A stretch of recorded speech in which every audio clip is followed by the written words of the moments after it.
You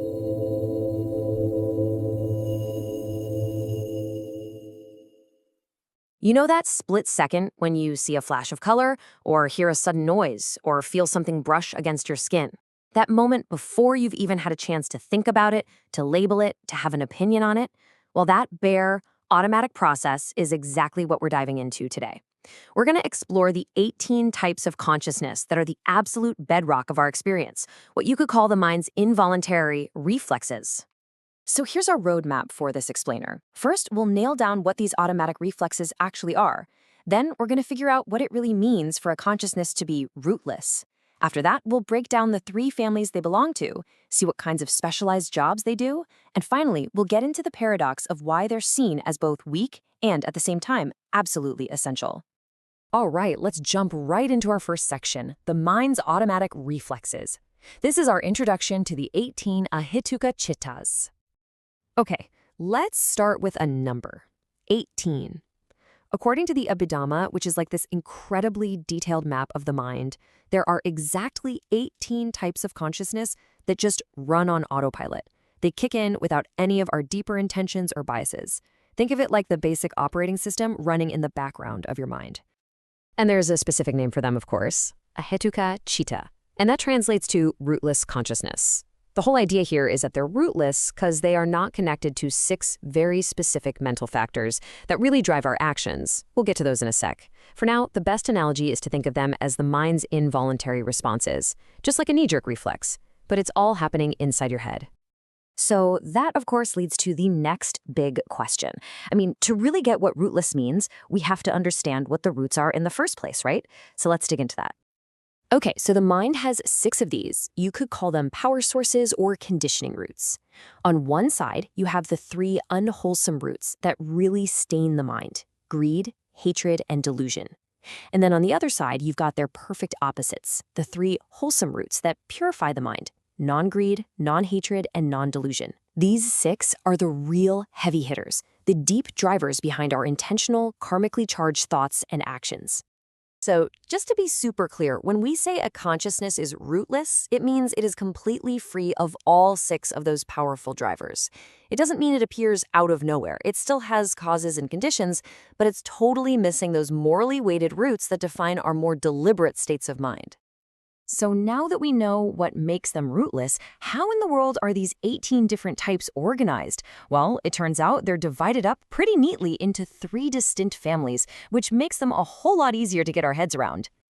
And this shows the breakdown perfectly. You've got 7 types that are unwholesome resultant, 8 types that are wholesome resultant, and a little group of 3 that are just functional. So let's take a quick look at each of these families. First up, the unwholesome resultant family. These 7 consciousnesses are simply the neutral, unavoidable results of our past negative actions. They include the bare awareness that your 5 senses, just the seeing, just the hearing, and then 2 more moments of processing it. But here's the key feature, and this is really important. When the result of a past unwholesome action shows up through your body, the feeling that comes with it is always pain. Now, on the flip side, you have the wholesome resultant family with 8 types. You guessed it, these are the results of our past positive actions. Like the first family, they include the 5 sense consciousnesses. But notice the big differences here. Body consciousness is now accompanied by bliss or pleasure. And there's an extra type of processing mind here, a joyful, investigating consciousness that can pop up when the thing you're sensing is really, really pleasant. And the third family is the functional group. These 3 are karmically neutral. They don't produce any future result one way or another. They're basically the mind's gatekeepers, the consciousness that just turns toward an object at one of the senses or in the mind, and that's what kicks off the entire process of experiencing something. And, just as a little teaser, one of these 3 is, well, it's pretty unique. And here it is. This is just fascinating. The Hasitupa Citta, the smile-producing consciousness.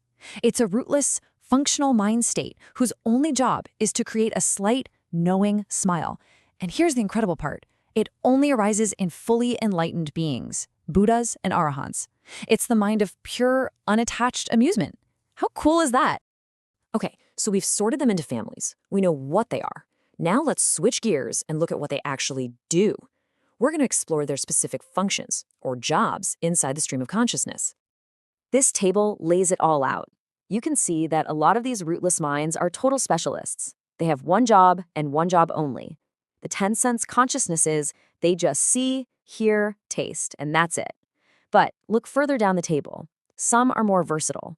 And then you get to the equanimous investigating types at the bottom. And wow, they are the ultimate multitaskers of the mind. And this is a huge point. These two seemingly simple, rootless consciousnesses can perform 5 of the most fundamental functions imaginable. They can be the very first moment of a new life. They can be the underlying current that keeps a life going. They can be the final moment at death. And they can investigate and register objects. In fact, one of them is the specific consciousness that connects to a new birth in the lower woeful realms. It just goes to show how something that seems simple can play an absolutely profound role.